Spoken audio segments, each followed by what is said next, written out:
AP IT శాఖ మంత్రి CM Chandrababu తనయుడు నారా లోకేష్ అసెంబ్లీ బరిలో దిగనున్నారు. ఆయన పోటీ చేసే స్థానంపై క్లారిటీ ఇచ్చారు ముఖ్యమంత్రి చంద్రబాబు.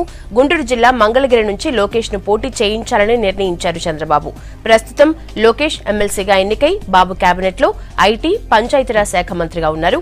కొన్నాళ్లుగా ఆయన ఎమ్మెల్యేగా పోటీ చేస్తారనే ప్రచారం జరుగుతోంది. అయితే లోకేష్ ను ఎక్కడి నుంచి బరిలోకి దింపాలన్న అంశంపై చంద్రబాబు సుదీర్ఘ కసరత్తు చేశారు. అనంతపురం జిల్లా హిందూపురం నుంచి లోకేష్ ను పోటీ చేస్తారనే ప్రచారం జరిగింది. ఆ తర్వాత విశాఖ జిల్లా భీమిలి అయితే బావుంటుందని కొంతమంది నేతలు అధినేతకు సూచించారు.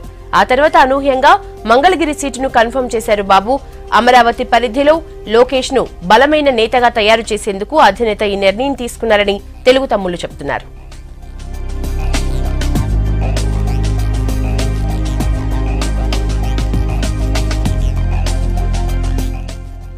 ప్రస్తుతం మంగళగిరి నియోజకవర్గంలో ప్రతిపక్ష వైసీపీ నేత ఆళ్ల రామకృష్ణారెడ్డి ఎమ్మెల్యేగా ఉన్నారు. 2014 ఎన్నికల్లో ఆర్కే ఈ నియోజకవర్గం నుంచి టీడీపీ అభ్యర్థిపై కేవలం 12 ఓట్లతో గెలిచారు. రాజధానికి దగ్గరగా ఉండటంతో పాటు వైసీపీలో కీలక నేతగా ఉన్న ఆళ్ల రామకృష్ణారెడ్డిని ఓడించేందుకే సీఎం చంద్రబాబు లోకేష్ ను ఇక్కడి నుంచి పోటీ చేయిస్తున్నట్లు తెలుస్తోంది.